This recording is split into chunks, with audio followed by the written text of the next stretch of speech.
guess what? There he is, the one and only Dan, the Hangman Hooker. Congrats, Felder. You arranged all of this. You said you were going to do it. Dan came through. Dan, how the bloody hell are you, buddy? Oh, I'm good. I'm close to a fight, so I'm a very happy man. I just want to say, because I'm going to sit back and let you guys do all the talking here. Do you realize it's almost 5 years to the day? 2020, 23rd of Feb. What is it now? The 19th? It's the 17th. Well, it's almost 5 years. I didn't even realize that.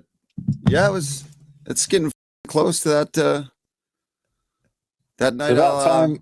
It's about time we had another beer together, my friend. It's about time we had a beer. It's about time we had a beer together. It's been a long time.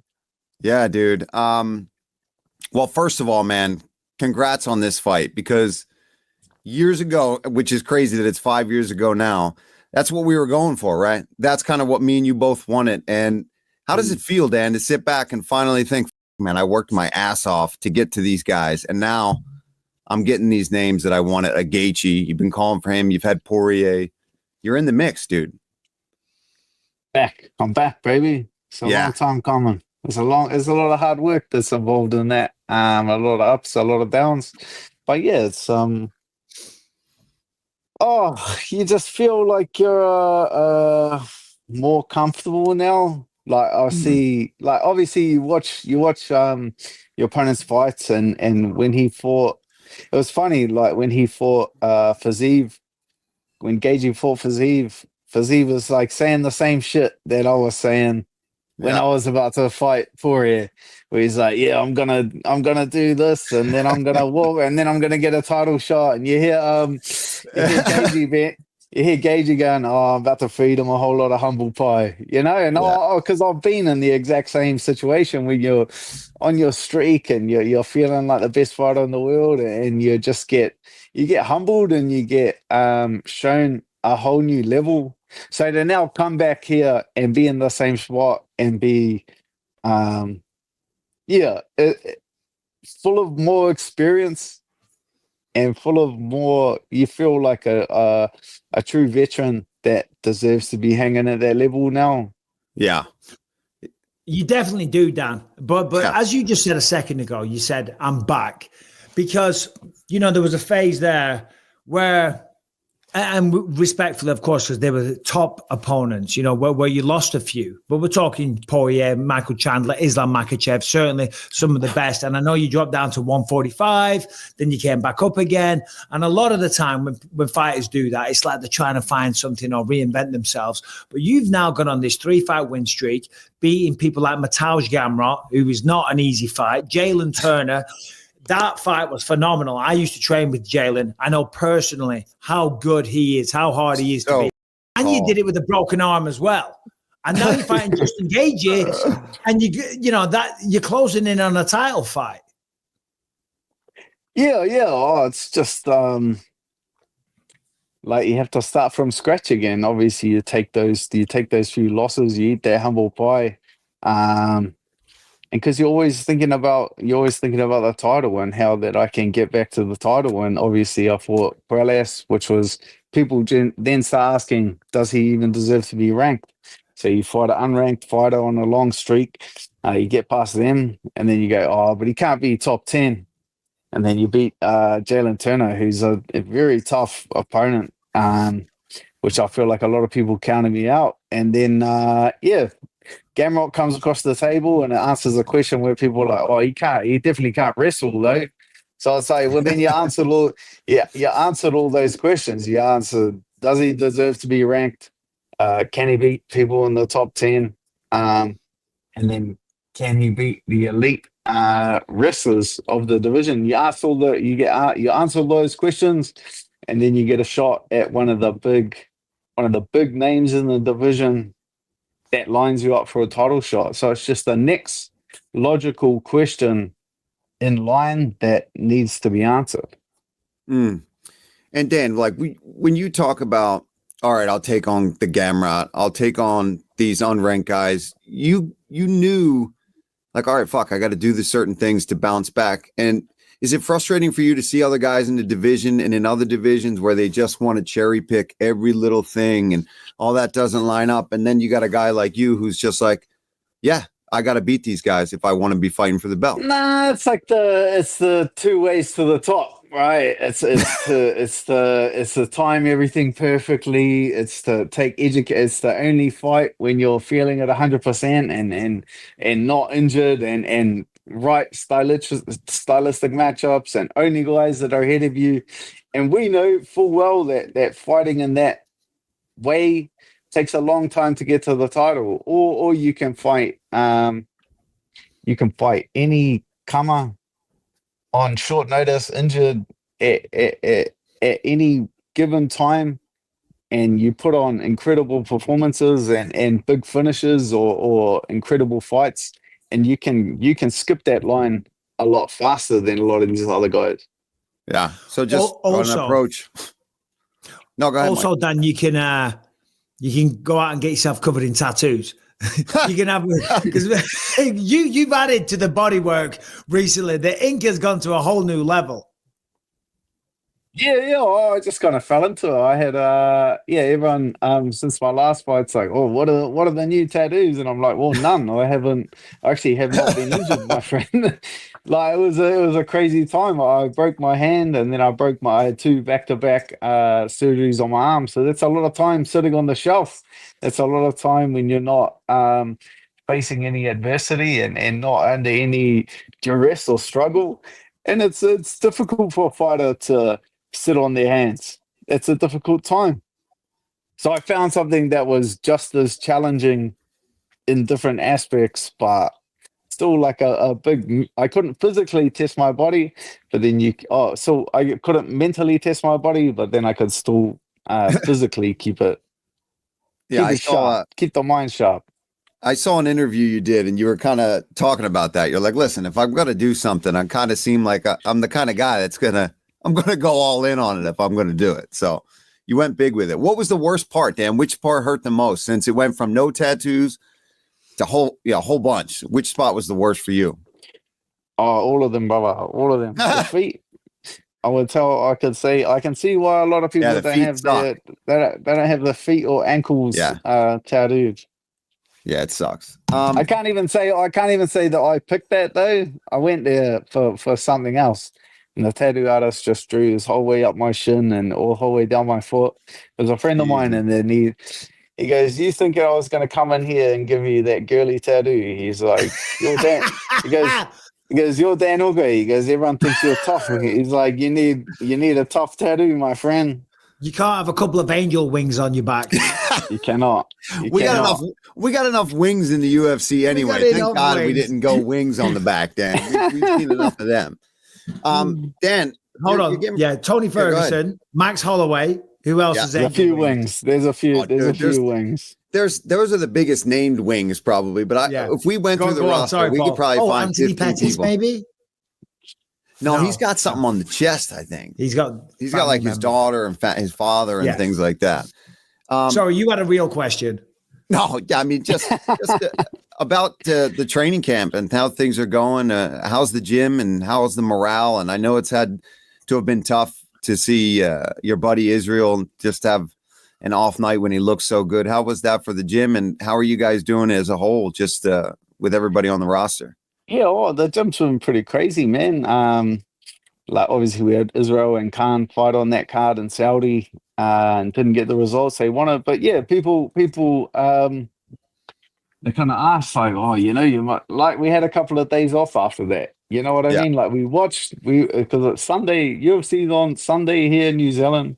We sat here, we watched the fights, and then I went to training an hour later and smashed the training session out, and everyone was business as usual, back to normal. And then I've got my fight.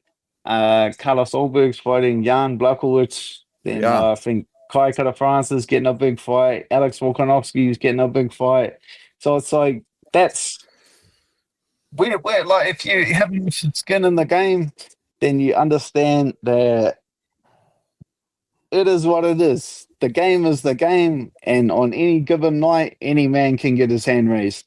So when one of us, when one fight doesn't go the way that we thought it was going to go, it's like, does it derail the train? It's like, no, like we're like far from done. I feel like it's like we don't know what fighting is down here. We don't know that it's a difficult game to to succeed at. We don't know the truths and the realities of combat sport. There's no realer sport on the face of the planet than combat sport. So if you think that we would be derailed by that, and like we thought we were invincible and we were just going to win all the fights and and it would be happy days forever. Like, Bubba, I started my fight career 3 wins, 3 losses. Like, I know the ins and outs of this game. I can take a loss.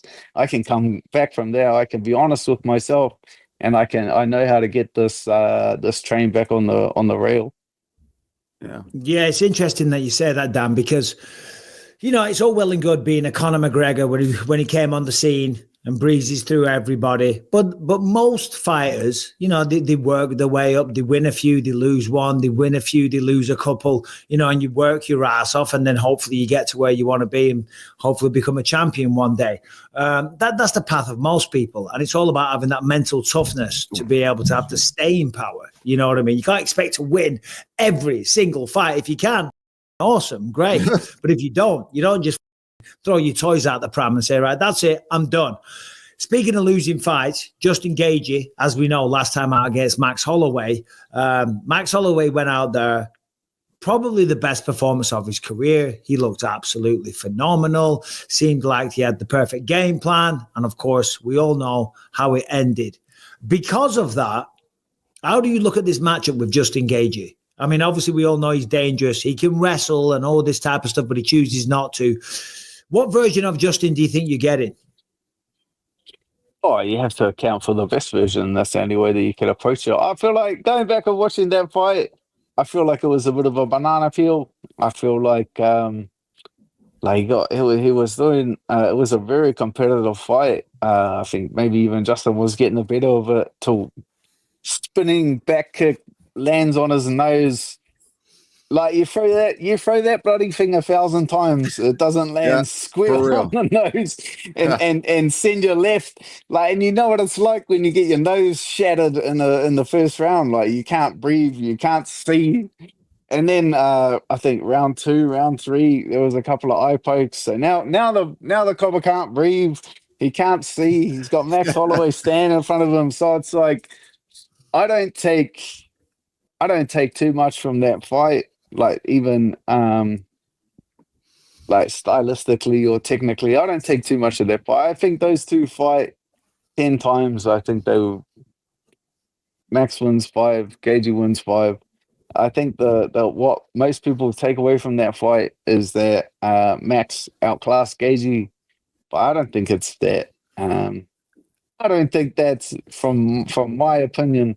Looking at that fight, I think it was just a bit of a banana peel fight, and that the gods of war did not take it. Yeah, it's not his. It just wasn't his night, and the finish is the finish, and it's like you can't take so many incredible moments in your favor for a decade, and then one goes the other way, and then you don't know what it is, or you can't accept it. You can't accept it for what it is. Yeah, it's funny. I forget who I was having a conversation with when we were talking about the awards coming out for like the best knockouts and the best fights of the year. And somebody brought that point up. They're like, that was definitely one of the best knockouts, hands down. That moment was crazy. But if you go back and you think about the circumstances and the shit that happened to his nose, and the fight itself wasn't the craziest fight. It was a competitive fight until the craziness in the moment at the end. But really, it was not that bad of a night. You're right that. So is that almost like a wash, that fight, and kind of just prepare for Gaethje as usual? Do you think at all he wrestles with you, Dan? Oh, I think he wrestles with me just like I wrestle with him. Like it's you have that's why we fight in MMA. So if I'm losing the striking, well, I'm gonna grab the guy. It's like so I bet Conor McGregor in Spain. It is BKFC event and whatever, and the whole week I saw that. I was hanging out with his mates, and they're all going, yeah, it'll be a good fight. And I'm going, yeah, I'll just strike with him. Like we'll just stand up. It'll just be a striking match. Yeah, cool. And then I hopped in the ring to meet him, and I extended my hand, and he shook my hand, and we shook each other's hand. And the back of my head, I just shook my head, and I went, oh, I'm grabbing you. I felt that shit. Yeah, like, oh no. You've been there before when you just shake a guy's hand and you're just like, I'm not even, nah, like, I can squeeze you to death, bro. Like, that's just how, really, that's just I love how that, I feel dude. about that, dog. Oh, I'm taking you. I'm grabbing you, buddy. We're not even gonna bother with anything else. That's strangle time. Like, I got this. What do you think's next for the champ? Obviously, Islam. He's reigning supreme right now. 4 wins, most in history. Ilia Topuria is calling him out. What do you think his next move is going to be? And what are your opinions on him? Oh, yeah. I think Ilia, or Charles or Armin, it's just the way that the chips fall. We understand that the UFC like to have options. It's just the game that they like to play. They always hate that when there's one guy that everyone knows that guy has to be next, because then negotiating becomes very expensive, real hard. But it's like if they have 4 or 5 guys that make sense for the UFC, happy days for them, because it's like you can start negotiating with the 4 or 5 guys that you have in line, and it's however the stars align, that guy's the one that steps up to the plate. I mean, and with the way guys step away, let's say he decides, I'm not going to even fight at 155 and I'm going to go to 70. And we're hearing so many of these champs now, right? They want to get the double belt and leave the division. I mean, do you feel like you get a win over Gaethje, dude, and you have a good, solid performance out there and shit's all shook up, all weird? I mean, you could be a fight away, you think? Maybe even people are being weird, not wanting to take certain fights. You go and get a big finish over somebody like Justin Gaethje. Where do you think you could be on a good night? I feel like you'd be right there? I feel like a big finish over Gaethje, and it's one of the bouts. We're lucky that we got either the undisputed title or the BMF title is in our weight division, and it's if the stars fall that way, and it comes down to who's prepared and who's willing to capitalize on the opportunity. And we've seen a lot of other guys perhaps turn down their opportunity or miss their opportunities. So it's like if it came down to it, and the UFC was like, are we either gonna pick this guy or we're gonna pick a guy like Dan Hooker who 100% is gonna step up to the plate, 100% is gonna fight to the absolute finish, then I fancy my chances. Yeah, I think you'd be right there. You know, as we said at the start, it's almost 5 years since you two fought. Split decision, back and forth affair. Paul Felder left with half of his lung missing. No, what do you remember? I was jacked. What do you remember about this fight, Dan? Yeah, well, it's the way that it had to be here in New Zealand. There was the animosity was just because he was coming to my home. Like, looking back at it, like, I honestly love the guy. Like, Paul Felder, respect him to no ends. Like, there was animosity that I created on my end leading into the fight, but that was entirely just because it was New Zealand. It was my home, and I felt like I had to defend New Zealand. Like, when it came down to it, I'm not letting another man beat me in my hometown, because you'll be 60 years old sitting at the pub and some old codger sitting across from you will bring it up. Oh, I remember when I went down and Paul Felder kicked your ass, you know? And I have to lean. It's true. And I have to lean over the pub and smack some 60-year-old like, so I just had to. So I'm not happy with how it played out. that it was just a 5-round absolute war, push each other to the absolute limits. Yeah, incredible moment that I'll definitely never remember, never forget. Bro, when I had to come on the lands and do the ceremony with you guys, you want to talk about like the craziest experience I had. Remember, I had to be part of the whole ceremony and take the branch and like keep eye contact with this dude the whole time. Meanwhile, I'm surrounded by people. This is their land. This is their people. I'm like, good God, bro. Then we had to do the nose touch, Mike, like with his whole team, bro. His whole team's lined up. And, you know, I'm trying to put my best, like, I'm not going to back down, but it was fully respectful. And talk about wanting to get out there and go after it. You're part of that. I mean, this is like, you feel like you're on the cusp of battle and shit. Dude, and the people were, you guys are amazing down there, dude. I got to go back to New Zealand when we're not.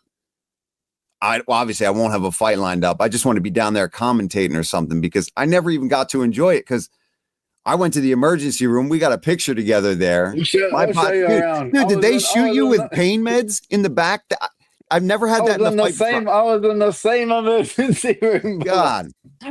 Yeah, when we rolled in, they're like, hey, we're going to take them in differently. Their opponents out there. We were like, oh, what are you talking about? Yeah. Like, we just hashed it out. You know what I mean? I don't need We're over it. We're over it. I can't physically fight this guy right now if I wanted to. I couldn't walk.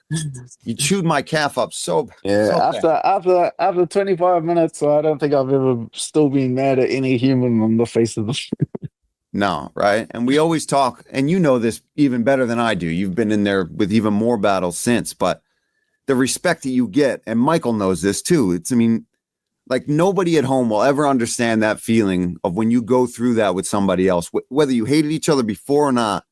Respect has got to be given to that. It was incredible, dude. You're the man, bro. Thank you, brother.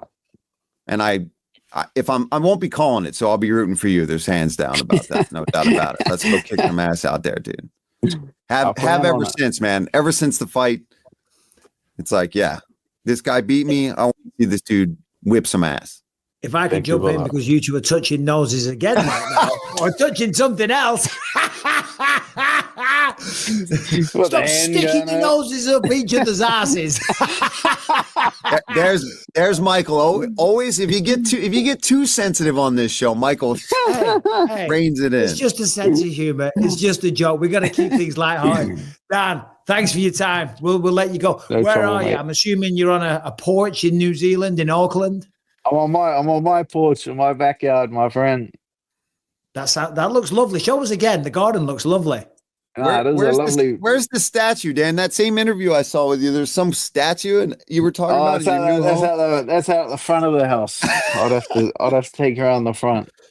Oh, it's not a bad life. You have to send me a picture of that on Instagram. It's a hard path, the life of a fighter. But I tell you what, there's nothing I would have rather done or rather do if I was you. Thanks for your time. Best of luck against Justin Gaethje, and we'll let you get back to relaxing and enjoying the garden. Thank you, boys. Appreciate your time. Thanks, gang. Kick ass, dude. Boys. Thank you.